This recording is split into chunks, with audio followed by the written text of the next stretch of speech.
hope at least 2-3 people enter. Hey, good morning, everybody.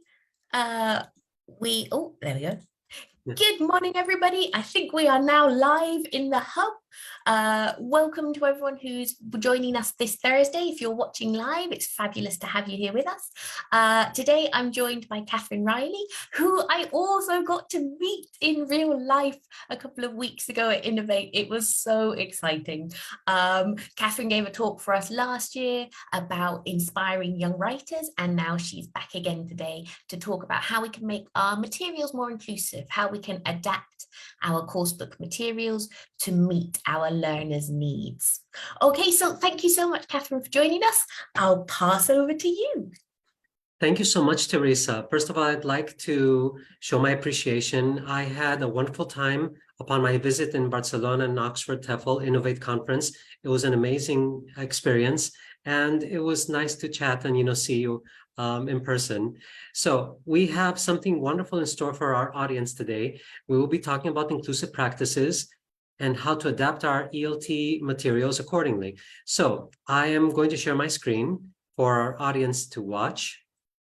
And a good thing is that this is being recorded for anyone who is not present right now and can watch it later on. Okay, so after this lovely introduction, I would like to start with my presentation.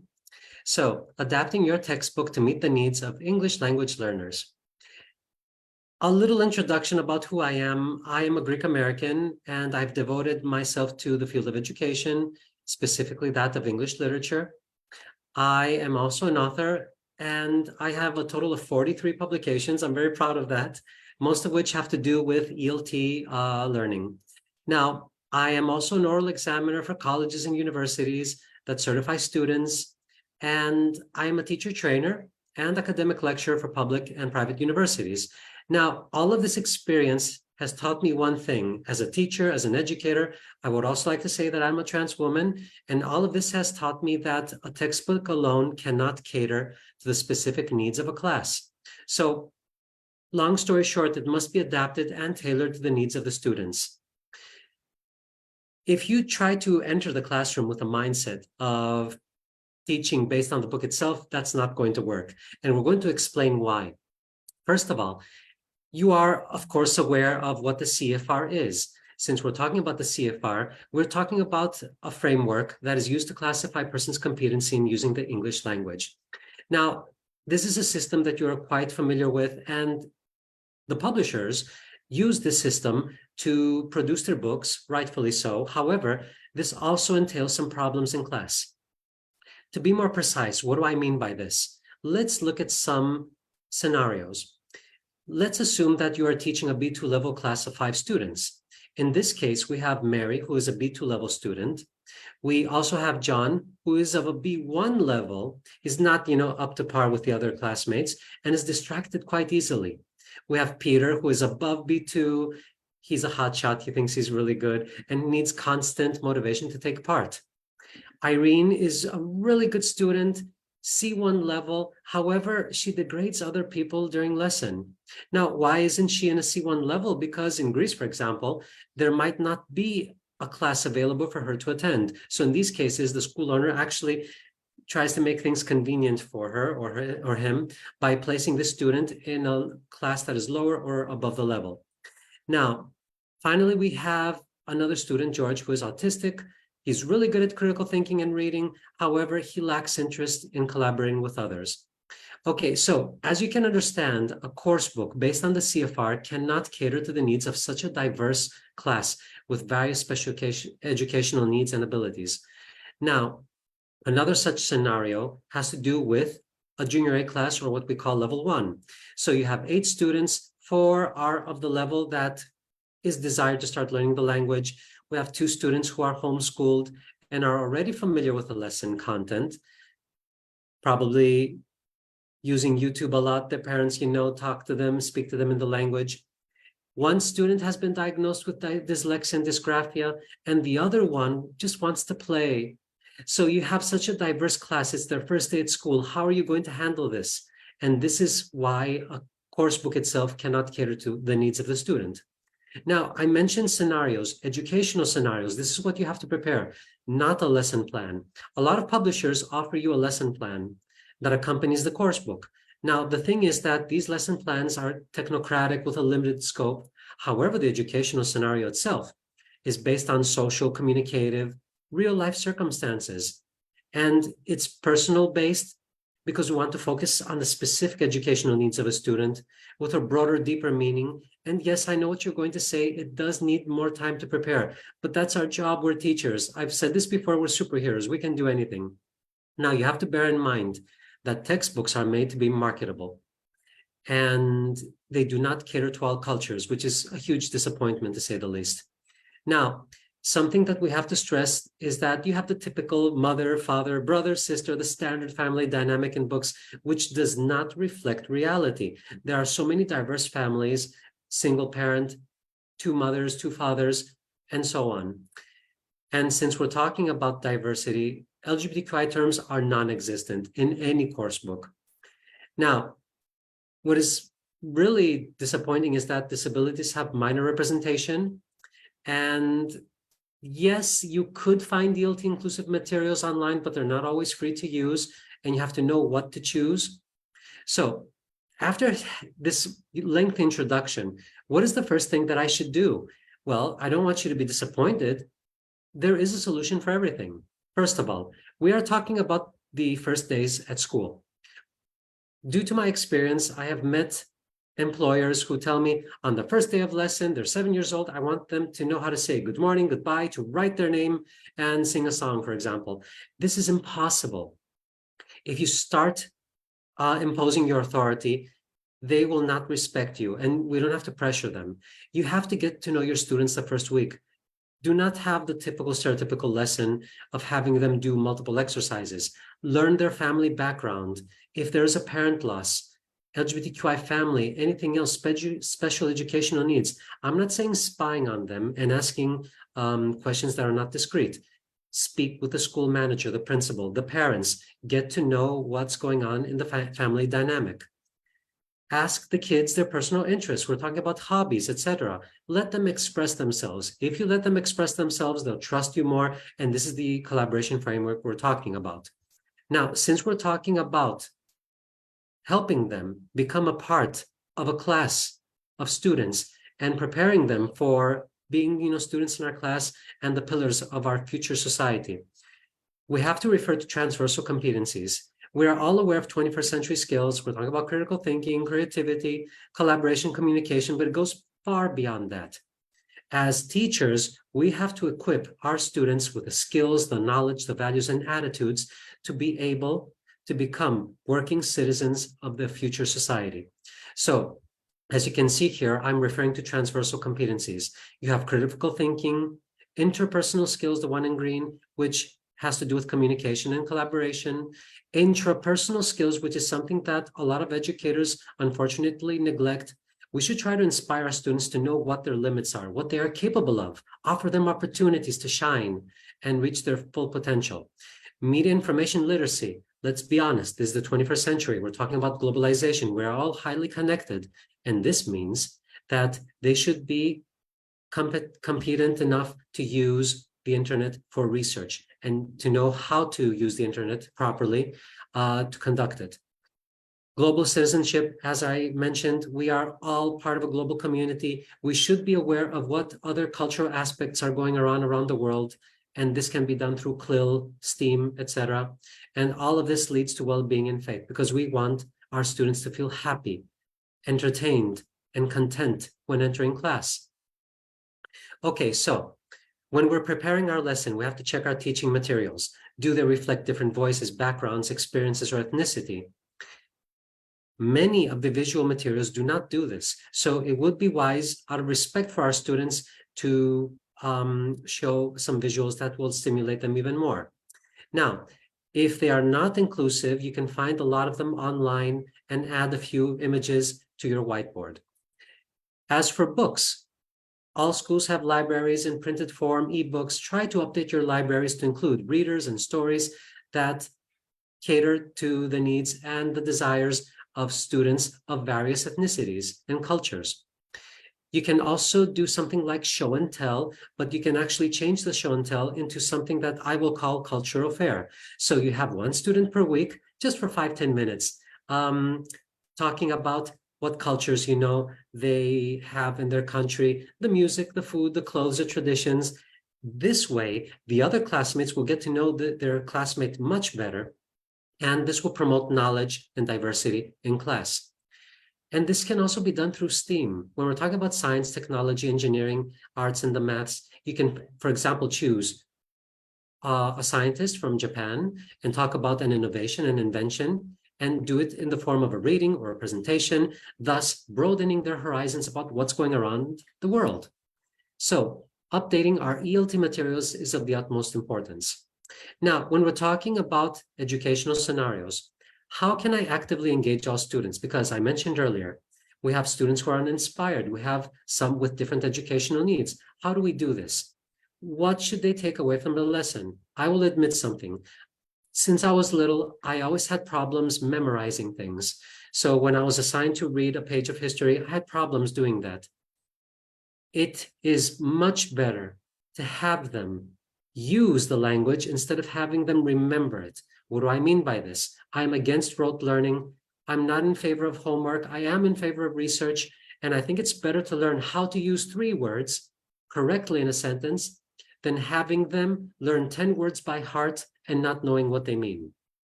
So we're talking about practical application, and that's what we want to take away from the lesson, not repetition. Maybe it could be done through a challenge, collaboration through teamwork. And since we're talking about teamwork and collaboration, the 21st century skills that I mentioned earlier, you are, of course, aware of them. I will stress that you, as a teacher, know how to choose the correct exercises from a textbook. Do the exercises of the textbook reflect critical thinking, collaboration, communication, creativity? If for some reason you think that the exercise of a book does not reflect these skills, just cross it out and move on to the next exercise. Not all exercises are perfect. I mean, we're authors, we're human beings. We might not, meet the challenges of the 21st century skills. And as authors ourselves, we often say, just remove the exercise if it does not, reflect what we want to pass on to our kids.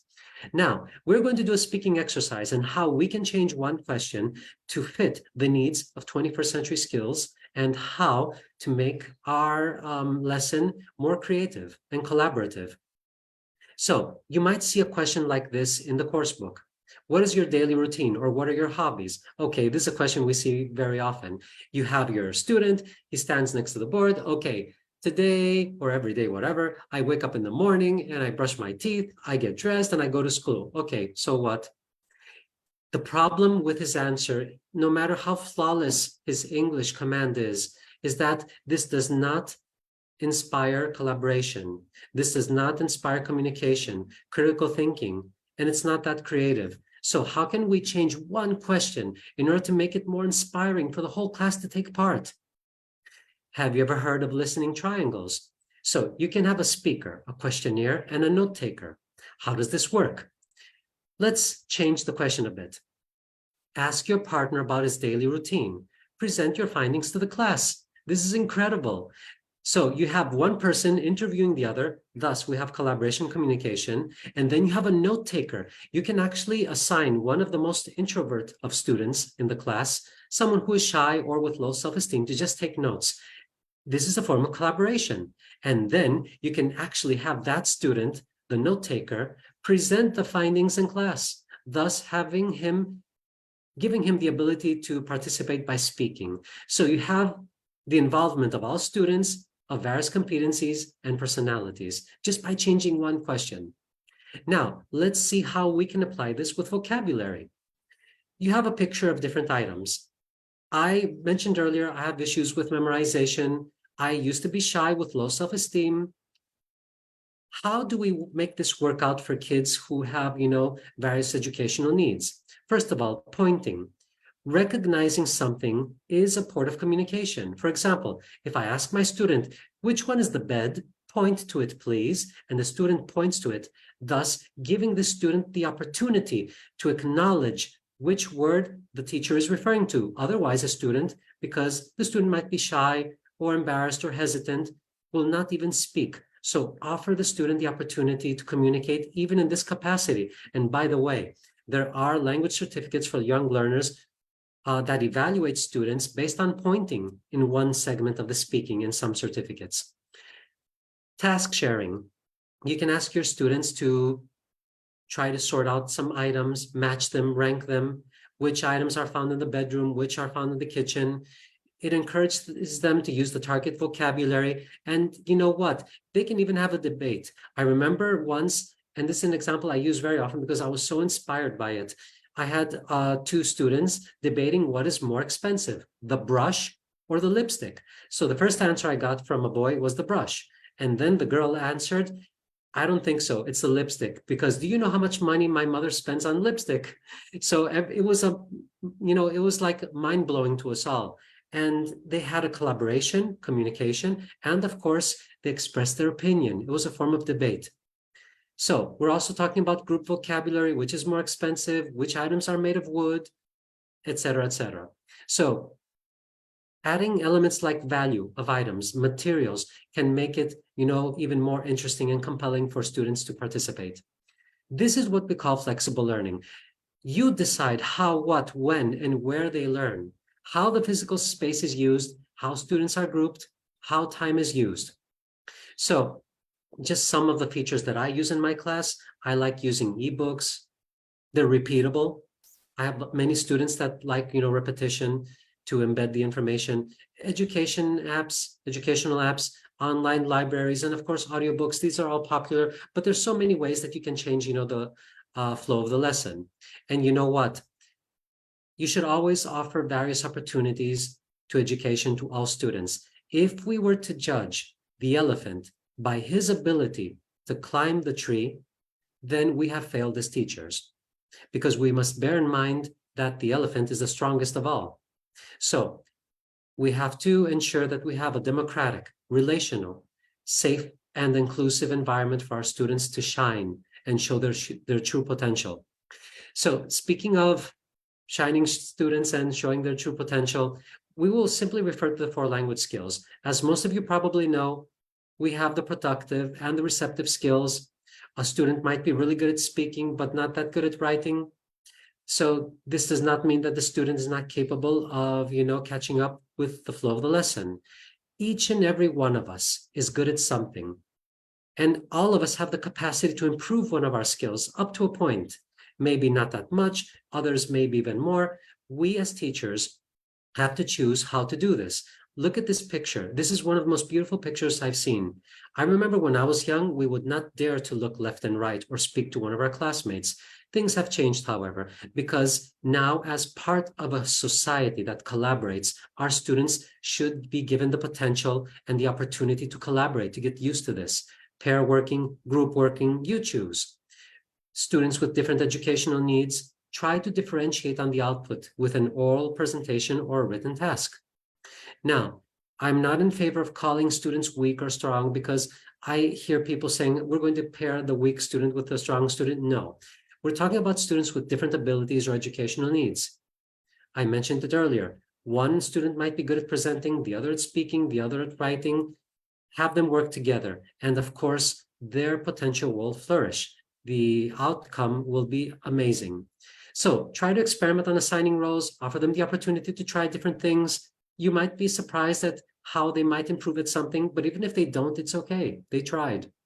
Now, let's move on to some reading. I remember I had a B2 class and they had this wonderful reading. So when was the first light bulb invented and by whom? They looked through the text. They found out it was Thomas Edison in 1879. That does not promote 21st century skills, though. Going through a text to search for information, okay, is useful in itself, but it's not what we want. How can we make this question more appealing to students to promote 21st century skills and offer them the opportunity to work together and have their skills flourish? So let's think about it. Actively engage our students. Let's switch the question or just change one word. Instead of when and by whom, let's ask ourselves why. Why was the invention of the light bulb the greatest innovation in history? This is way more important than when and by whom. We will, of course, honor our forefathers. However, this does not help a student in his future career by knowing who did it. I had my students do their research at home, and this is what we call flipped learning. They looked for information, and I was so proud of them because they came up with these results. And as you can see here in my presentation, they found a lot of information that had to do with their research. So upon returning to the classroom, they shared their findings with each other, they collaborated, and this was beautiful. Now, some teachers might say, okay, so what do some students gain from copying the information? Because not all of them will do the research. Some are lazy, which I don't accept this term, but anyway. Well, I have an answer to that. I highly propose that you watch this presentation by Sir Ken Robinson. He is a huge inspiration in my life. He talks about critical thinking and what it means to collaborate, because at schools we call it cheating. Outside schools, it's called collaboration. And this TEDx speech will literally open your minds and broaden, not only yours, but your students' horizons into what we are actually doing in schools. Okay, now, since we're talking about broadening horizons, we have to offer them their voice. Give them alternatives to speak. So you have a text or a storyboard with 4 panels. You have the main characters of a story in a level 1 book. Have the students do some rehearsal at home, rehearse the language, and then have them role play in a form of drama or theater. There are so many characters that are presented in the story. And yes, this is also a form of flipped learning that can be adapted even to level 1 students. They will practice pronunciation, intonation, and for some, it's a fun game. Now, because there are so many textbooks that do not focus that much on pronunciation, intonation, and we as educators neglect this. We're so focused on grammar and vocabulary. In order to understand why it's important to stress the importance of pronunciation and intonation, here's a little game. The way we stress a sentence can change its meaning. So for example, we have the sentence, I didn't say he stole the money. How many different ways can we stress this sentence, thus changing the meaning? Yes, it's 7. 7. So I know this is mind-blowing, but we have a different way of stressing each word, thus changing the meaning of the sentence. I didn't say he stole the money, someone else did. I didn't say he stole the money, I said no such thing. I didn't say he stole the money, I might have implied it or wrote it down. I didn't say he stole the money, maybe someone else did. I didn't say he stole the money, maybe he put it aside for safekeeping. I didn't say he stole the money. Okay, we're talking about specific money. I didn't say he stole the money, but he might have stolen something else. So pronunciation and intonation play a huge role in every language, and this is something that we should pass on to our students. And since we're talking about speaking and we want a more inclusive environment, we should instill confidence in our students. If our students are confident, our lesson will be more inclusive. So many a time we have students that make mistakes. It's logical. When do we correct our students' mistake? We actually correct it after they have finished speaking. Even if they make a lot of mistakes, let them express themselves, because if you interrupt their flow of speaking, they will panic, they will want to give up, they will never speak throughout the school year again. One such example is one of my students. I remember she said, the girl, she, which is a mistake, is wearing a wonderful pink dress. She is walking in the forest and looks happy. She was describing this picture here. I was baffled because she is using present continuous, the correct word order of adjectives. She is also using present simple. She knows where to use each grammar phenomenon. She mistakenly used she as the third word in the sentence. If I had stopped her there, she wouldn't have produced this wonderful sentence after that. So give them the opportunity to speak. Do not hinder them. Do not, obscure their train of thought, because they will then not reach their true potential. And speaking of setting the rules in class and when to interrupt someone when speaking, on the first day of lessons, make it clear to all the students that only the teacher will be correcting students during the lesson, no one else, because there are some students who are smart Alex and they're like, no, she made a mistake, teacher, I heard her, and interrupts his or her classmate, which is a huge mistake. No, set the rules from the beginning, praise your students' efforts, even if they make mistakes. Good job, let's try again, great. and have students clap to each other. Mary did a good job. Come on, everyone, let's clap for her. It's very important, to support one another and to instill this environment of support. So respect and cooperation, everyone. And since we're talking about respect and cooperation, I'll be honest. If a student thinks he will be criticized or teased or bullied in class, he will be terrified, not participate. You, the educators, have to take immediate action when these instances occur. Speak with the school principal, the parents. Do not let the situation get out of hand. And since we're talking about respect and bullying, we will make some references to LGBTQI individuals around the world and why it's important to incorporate in LGBTQI inclusive materials in the ELT educational environment. This is a map that was produced a few weeks ago by ILGA Europe, and it shows the acceptance map throughout all the countries of Europe. As you can see, some countries are more accepting than others. However, by focusing our attention on the yellow countries or the ones with red tints, you can actually understand how difficult things are for LGBTQI students and why it's important to have their voices heard in our classrooms. So, taking a broader look at the world map, you can see how difficult things are around the world. So we still have a long way to go. As you can see that some countries that are in dark red or even brown, unfortunately, being LGBTQI is punishable by death just for being you, which is frightening to say the least. Okay, so how and where to incorporate inclusive materials in the learning environment? First of all, you have to incorporate them accordingly. If you have a family of two mothers, yes, it would be great to show a picture with your visual materials of two mothers and their kids, thus showing to the student that, yes, you are accepted. We are also talking about you in class. These materials also have to do with you. Do your research. As I said at the beginning of the presentation, you can find free or cheap materials online, digital or printed posters that you can use afterwards every year. Also, make a small investment. I found wonderful posters that cost 2 or 3 euros. I'm not saying how much money you should spend or to spend at all. It's just that sometimes it's worth it. And let your students speak their voice. Because if you deprive them of this benefit, they will not participate in class. Look at the second picture. The second picture, we're talking about a parent loss. We have a single parent family. Do not hide this fact. I mean, offer the students the capacity to speak and, support them in any way we can. I will not promote inclusive materials here, any brands. I have removed publishers' names. However, you can get an idea of what we have here. We have grandparents who are raising their kids for whatever reason. We have two moms, two fathers. We have students, who have various disabilities. And this is why we have to be inclusive. And speaking of being inclusive, what about gender neutral vocabulary? For example, you have various terms that we learn in textbooks. They usually talk about a fireman, a policeman. I remember when I started my career, I had a level 1 class and I started asking my kids, what job does your father do? He's a fireman. And then, I asked one of my students, a girl, I remember, what job does your mother do? And she was like, she's a policewoman.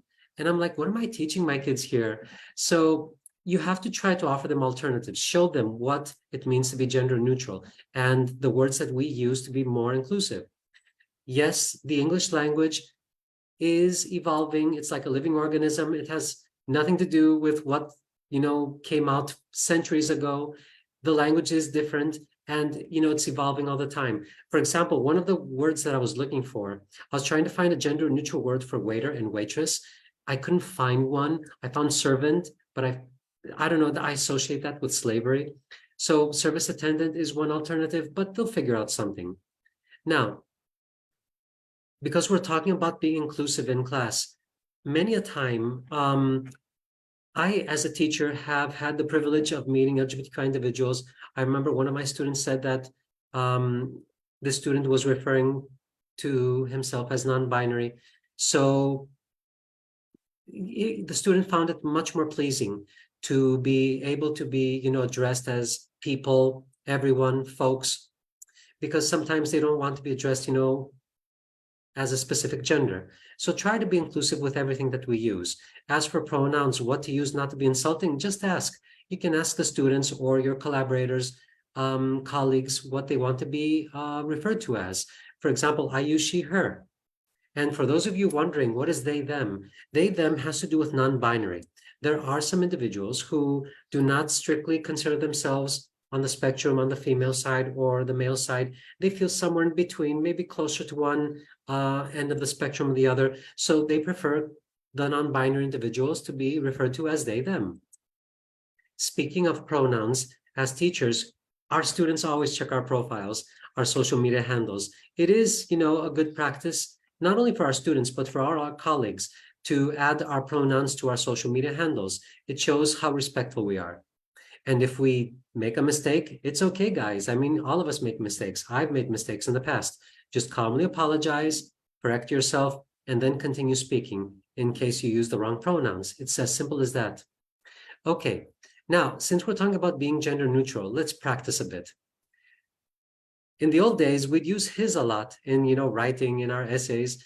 Then we switched it to his, her. Now there's been, this trend to start using their to be more inclusive.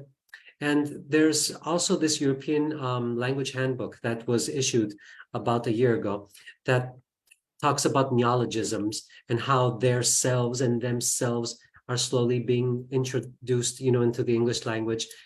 As I mentioned, the language is evolving. And there's so many workarounds to make, our sentences more inclusive.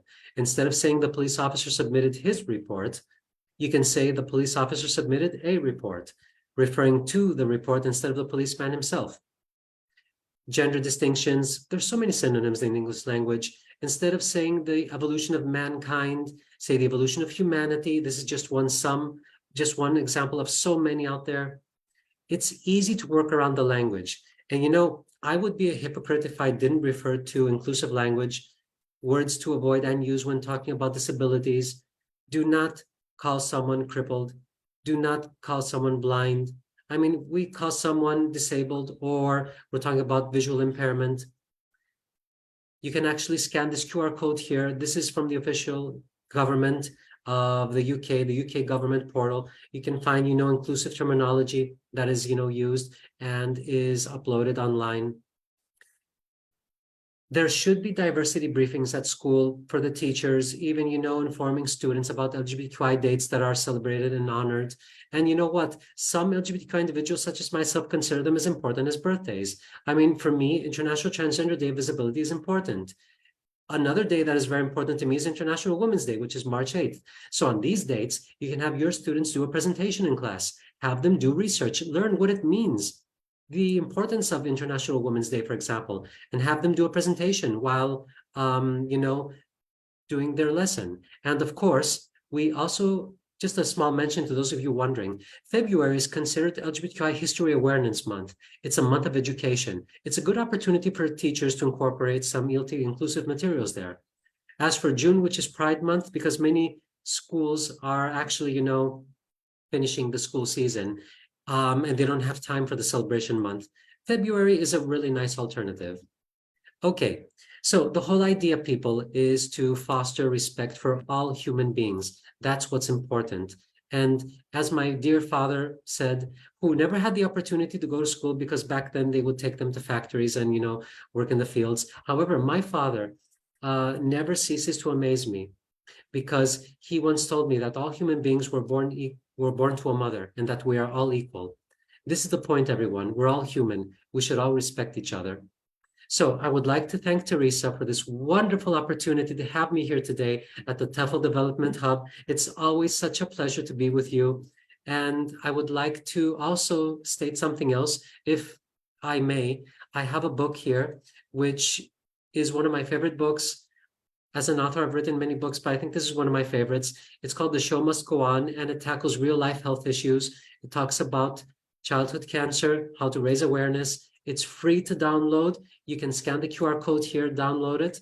And of course, I really hope you enjoy the story, because the main character, Melanie, the girl that you can see on the cover, is a person that I really love so, so much. And I actually have a doll of her here. I have her, in here in this protective casing. I don't want her to get dust or anything. Yeah, I love her so much. So thank you, everyone. And I hope you enjoyed this presentation. Fantastic. Oh, that was such a great presentation, Catherine. And I'd Thank already you. seen it and I was still nodding along and going, oh yeah, Thank you fantastic. so much. Thank you so much. Thank you. It's a huge honor. Oh, the book. Yes, yes, Got my yes. copy here, and it made me cry. Oh my God. Everyone keeps telling me that. Everyone keeps It telling me really, that. it's such a lovely story. Thank you Um, so much. yeah, and it just really captures the kind of the characters and her enthusiasm for life. I think, oh, it's a wonderful story. I do appreciate it. Thank you so much. Thank you. Okay. We've had a question here Mhm. from Lisa. She says, this is a treasure trove of ideas. Do you have a master list of transforming, changing these tasks that we could refer to, Catherine? Well, that's the beauty of it. I've been teaching English for 23 years, and every time I start creating a list, there are some things that I remove, I enhance, I actually, try to cater to the needs of society because society is also evolving. It's not only the English language. And I myself find the need to adapt everything that I've made. I remake it from scratch. So as for inclusive materials online, I do have my blog. It's called Katherine Reilly. It's my name, katherinereilly.blog. I usually post things there, articles that I write for various magazines that have to do with ELT. You can check my blog from time to time for information and links that might assist you. Fabulous. I'll share a link to the blog, and Lisa's Thank also you. asked about the link for the book, so I'll share that in the comments as That's well. great. Thank you. Thank you. And we've also had a lovely comment from Peter, LGBTQ plus in ELT. The quote from Catherine's father is so poignant and beautiful. Thank you. Thank you so much. I do appreciate it. I love my father very much. He has supported me throughout my whole life and my transition. I remember when I came out to him, I was terrified. I did not know how he would react. And he hugged me, he kissed me. He said, if you're sure about your decision, I'm there for you. Just be very careful because you know how society is. And, as he was walking away, I said, Dad, you didn't even ask me what my name is. And he said, what? And I said, I chose Catherine to honor your mom. Oh, that's lovely. Yeah, it's my grandmother's name.